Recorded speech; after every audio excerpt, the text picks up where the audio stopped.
বলো, দুদিনের ভেতর স্কুলের বেতন দিতে হবে, নাহলে স্কুলে যেতে নিষেধ করেছে।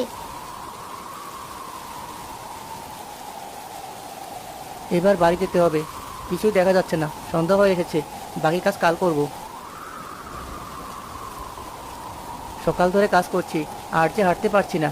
ওই বড় গাছটা নিচে একটু বসি। রফিক যখন বড় গাছের কাছে গিয়ে বসে, ঠিক তখন গাছ থেকে একটা ডাল ভেঙে রফিকের পায়ের উপর পড়ে। আহ, মরে গেলাম। কেউ আছো? বাঁচাও, বাঁচাও, পাটা ভেঙে গেল।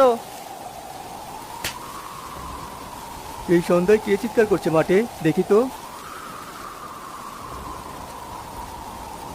দেখি ভাই, তুমি এমন করে চিৎকার করছো কেন?